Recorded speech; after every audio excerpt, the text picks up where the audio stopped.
Have you ever stopped to think about what happens when a chosen one sheds tears? It's not just emotion. It's not just sadness. There is a reason to never make a chosen cry. Their tears are not ordinary. They carry spiritual weight, speak for them in the invisibles, and reach where words cannot reach. When a chosen one cries, heaven moves. What seems like weakness before human eyes becomes strength before God. The tears of a chosen one can open doors, bring answers, move justice, and even change destinies. Therefore, never underestimate the crying of someone marked by the divine. It is not equal to that of any ordinary person. Each tear is recorded. Each drop is remembered. For those who carry purpose, crying is not waste. It is intercession. It is supplication. It is activation.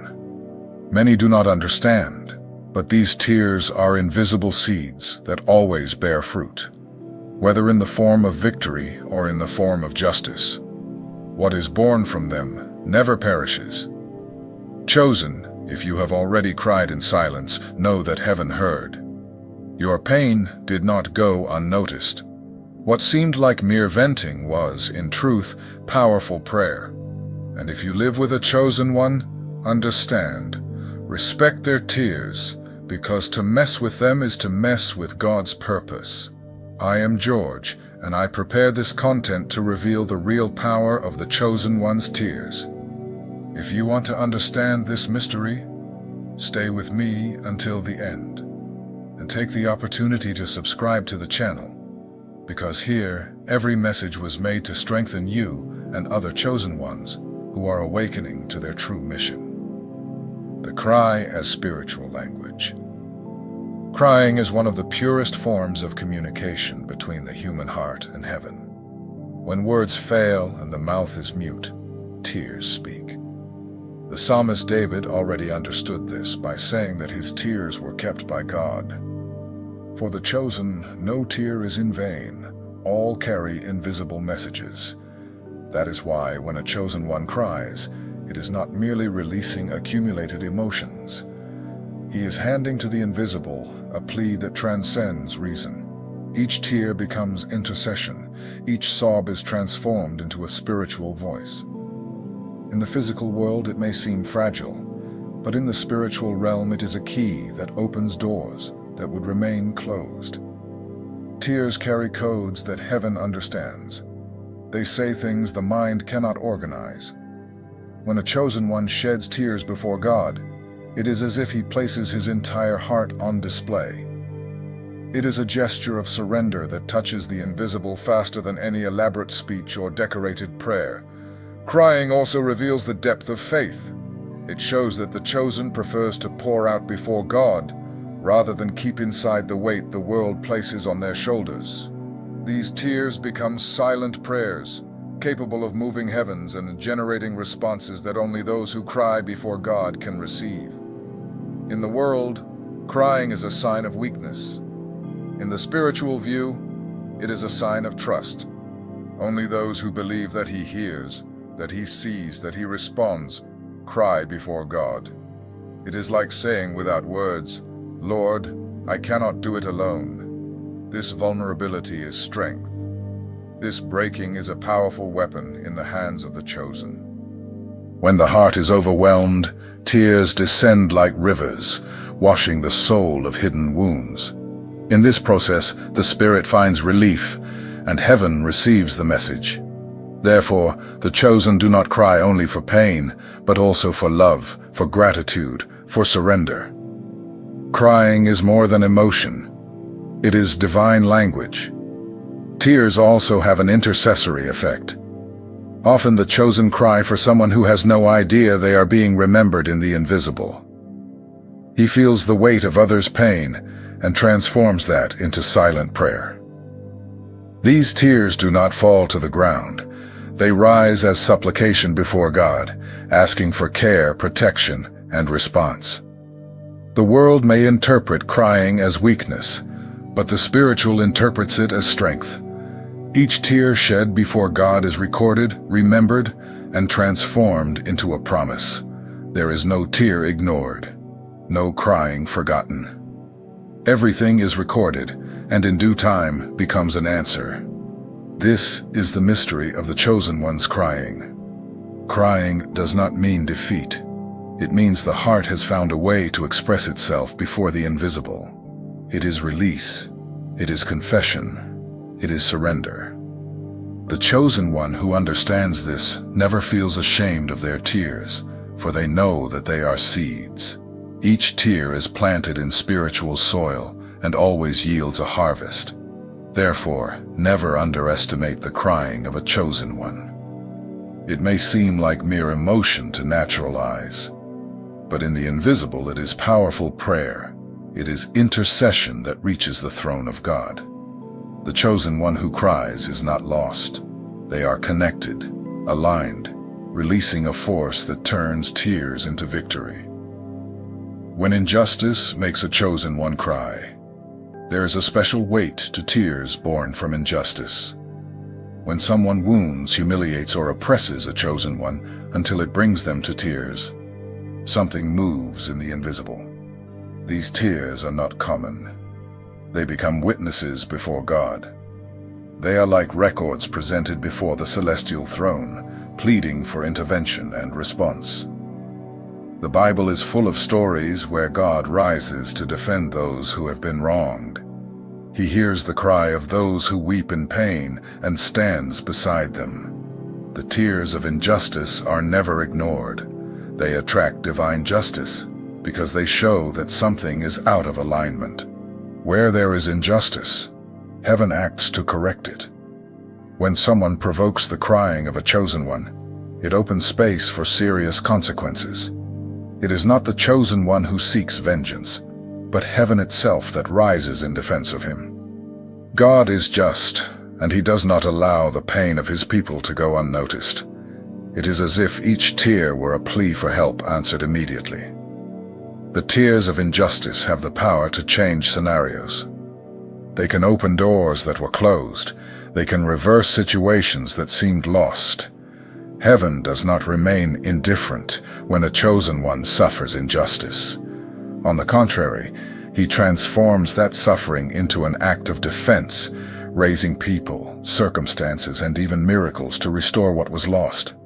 It is dangerous to provoke this kind of crying, because it is not merely a human emotion, it is a spiritual code. Whoever harms a chosen one, in truth harms God's own purpose. And touching what is sacred brings inevitable consequences. Many fall not because the chosen one retaliated, but because their tears called heaven's justice. These tears also teach the chosen to trust more in God than in their own strength. Instead of seeking vengeance, he learns to wait on the Lord. It is at this moment that heaven shows that human justice is limited, but divine justice is perfect and always comes at the right time. When a chosen one cries for injustice, the world may ignore it, but heaven records it. This record becomes a promise, and the promise becomes a response. Sometimes it takes human eyes longer, but in the invisible it is already decided. No one who causes pain to a chosen one escapes divine justice. These tears are seeds that sprout into victory. The enemy may think he has won by causing pain, but what he did was accelerate heaven's intervention. What is born in tears ends in testimony. The unjust crying is not a sign of weakness, but proof that the chosen one is being prepared for something greater. Therefore, never provoke the tears of a chosen one. They are dangerous for those who cause them, but powerful for those who shed them. Heaven listens, records, and responds. Each tear becomes a victory, a defense, and a strengthening. He who cries with God by his side never remains in the same place. He always rises. The pain that comes from sensitivity. The chosen carry a sensitivity that often seems like a weight. They not only feel their own pains, but also perceive others' pains as if they were their own. They enter environments and pick up what was not said. They are close to people and feel emotions that no one expressed. This spiritual empathy is a gift, not a burden. Many chosen cry without understanding the reason. It is because, without realizing it, they are interceding for battles that are not theirs. The tears descend as if personal, but in truth, they are signs of silent intercession. God allows them to feel so that they may cover others in prayer. Crying is the bridge between heaven and earth. This sensitivity, however, needs wisdom, because to feel the weight of many can wear you down if there is no spiritual guidance. The chosen one must learn to bring everything they feel before God, surrendering it in prayer. Otherwise, they may carry burdens that were not designated to bear alone. Crying is call, but it also requires discernment. When a chosen one cries for the pains of others, they are fulfilling a mission of intercession. Often, the person they don't even know is being sustained by invisible tears. Heaven moves when someone is willing to feel and pray. This is the beauty of the gift of sensitivity, to transform tears into spiritual covering for those in need. The chosen are like spiritual antennas. They pick up what is loose in the air, perceive what is hidden, identify emotional and spiritual burdens. This gift is not given to weaken them, but to strengthen them as pillars of prayer. Their tears often avert disasters, prevent spiritual attacks, and guarantee protection for nearby people. It is important that the chosen do not see this crying as a sign of weakness. On the contrary, it is one of the strongest forms of spiritual action. While the world thinks they are simply emotional, in the invisible they are breaking chains and liberating people. Their tears have the power to move battles that have never been seen. This sensitivity also teaches compassion. The chosen learns to put themselves in another's place, to feel the pain they have never experienced. This makes them more humane, more available, more ready to be an instrument of healing. Those who cry for others' pains love in a different way, serve more truly. However, balance is needed. Feeling others' pain does not mean absorbing everything to the point of exhaustion. The chosen must discern how far their role extends. They cry, intercede, and surrender to heaven. They do not carry it alone. They do not become a dump for the weight of the world. They are a passageway, not an accumulation. This sensitive crying is also a sign of alignment. It shows that the heart of the chosen is tuned to the heart of God. After all, Jesus himself cried over the pain of others. He cried for Jerusalem. He cried for Lazarus, showing that feeling the pain of the neighbor is also expressing the Father's love. Therefore, crying that comes from sensitivity should not be ignored. It is spiritual response. It shows that the chosen is available to be used as an intercessor, as a bridge between heaven and earth. These tears are not just theirs. They are tools for lives to be touched, protected, and transformed. The pain as a warning of misalignment. Not every pain the chosen one feels is the result of external battles. Often it is a warning. The body and the soul scream when something is out of alignment. Anxiety, chest tightness, exhaustion with no apparent cause. All of this can be heaven saying, you are trying to carry something that isn't yours. These signs do not come to paralyze, but to redirect. When the body aches for no reason, it may be a warning that the mission has been forgotten, that steps were taken off the path. Pain becomes spiritual language, a warning that it is necessary to pause, reflect, and adjust before the path becomes even heavier. Anxiety is one of the clearest signs of this misalignment. When the heart races, when the mind cannot rest, it is often because the chosen one is trying to live by their own strength. This pain reveals that it is time to hand control back to God, to trust more in the unseen, and to stop bearing unnecessary weights. Exhaustion also speaks. When fatigue is greater than logic, when nothing seems sufficient. The body is signaling spiritual overload. It is as if heaven uses this weight to say, "Return to the center. You have strayed from the source." The body cannot endure long periods of misalignment without giving signs that something needs to change. The pains that arise in this context are invitations to realignment. They do not come to destroy, but to correct. The chosen one who understands this process begins to listen more to their body and their spirit. They learn that pain is not an enemy, but a teacher. It shows that it is time to reconnect, to once again seek the direction from above. When a chosen one insists on living far from their mission, the pain increases. It is as if heaven will not allow them to get used to wrong paths. This restlessness manifests in the body and the soul, reminding that they were set apart for something greater. The pain becomes a constant reminder that they cannot live like just anyone. This kind of pain also teaches humility, because it shows that the chosen one is not self-sufficient. They need divine guidance in every step. When they try to act alone, the weight grows. When they submit to God's will, relief comes. The pain of misalignment shows the difference between walking alone and walking led by the Spirit. This warning is not always understood immediately. Many think they are just tired, just confused. But with sensitivity, the chosen one learns to identify when the body is speaking through the Spirit. And when they respond to this call, they find peace, clarity, and renewed strength. Pain becomes direction. Therefore, do not ignore pains that seem unexplained. They may be messages from heaven, alerts that something needs to be corrected. The chosen one should not fear this process, but embrace it as an opportunity to realign.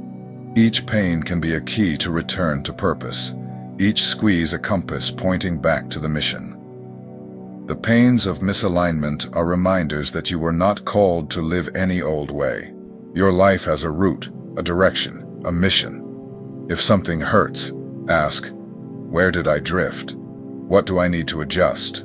This crying and this pain are invitations to return to the center. They are signs that God is still guiding. The awakening through pain. Comfort rarely awakens someone. It is always pain that opens the eyes, breaks routines, and pushes the chosen one into a new phase. When everything seems heavy, it is a sign that something needs to change. This pain is not a punishment, but an invitation. It is God calling. Stop. Reflect. There is something greater waiting for you. Pain forces us to stop and think. The fast pace of life often makes us ignore subtler signals. But when the body and the soul cry out together, there is no way to continue as before. It is at this moment that the chosen one begins to seek answers, to open themselves to the invisible, and to recognize the call. No one wakes up smiling forever. The trail of pain is what shapes spiritual maturity. Each loss, each frustration, each tear becomes a stepping stone. It is as if pain is the hammer that breaks old layers, allowing the true essence to emerge. What seemed weakness becomes strength. What seemed an end becomes a beginning. The process is not pleasant, but it is necessary. The discomfort opens doors that comfort would never open. Pain reveals hidden gifts, activates dormant callings, and pushes the chosen one onto paths they would never have the courage to follow alone. It does not kill. It shapes. It awakens what had been silent, waiting for its time to bloom. Therefore, never reject the process of pain. Ask yourself, what is this situation trying to teach me? What do I need to let go of to move forward? This willingness turns any wound into a key for growth. Pain does not have to be seen as an enemy. It is the hardest part of preparation, but also the most revealing. Spiritual awakening often begins at the most painful point. And when you look back, you realize that it was the pain that opened your eyes, that brought clarity, that forced you to change. nothing was in vain. Every tear was a tool for growth. Every tightening was a seed of maturity. Pain was the call that woke you. The power of overcoming. When the pain passes, what remains is strength. Each healed wound becomes proof that you are capable of moving forward. For the chosen one, pain is not the end. It is a stepping stone. And every step conquered generates spiritual authority. You come to have not only experience, but also the authority to comfort and lift others. What yesterday was crying, today can be a testimony. Overcoming transforms scars into signs of victory. They do not disappear, but begin to tell stories of resilience. They are marks that prove the chosen one has endured battles and remained standing. These marks do not diminish. On the contrary, they reveal the strength that dwells within him. Overcoming also opens ministries. Those who suffered have something to give. Those who fell and rose can teach paths of healing. The pain conquered becomes a living message. The chosen one becomes a beacon for those still in the valley. His experience becomes a word of encouragement. His endurance becomes a testimony of faith. This power is not born in comfort, but in the fire. Overcoming shows that the pain did not break him, it only shaped him. What seemed ruin transformed into a solid foundation. The chosen one discovers that his life is not made only of battles, but also of victories that the spiritual world recognizes. Each overcoming increases his authority before heaven. Overcoming also connects him to people. Those who suffered attract those who suffer. Because there is truth in his words, there is authority in his presence. The chosen one does not speak of something he only heard about, but of something he has lived. This real experience touches, persuades, and strengthens. The conquered pain generates credibility to heal and raise crowds. The cry as a seed of victory. The tears of a chosen one are never useless. Each drop that falls from a soul in pain becomes a seed in the spiritual ground. The Bible reminds us in Psalm 126, verse 5, "They that sow in tears shall reap in joy." This means that what hurts today can tomorrow transform into the fruit of victory and celebration. Crying marks not only suffering, but surrender. When you place yourself before God in tears, you are saying, "I cannot do this alone. I depend on you." This dependence generates strength, because the moment the heart pours out, heaven receives it as planting. What is planted in pain always returns as abundant harvest. The enemy may even think that tears mean defeat, but he is mistaken. Each cry of the chosen one is an invisible weapon.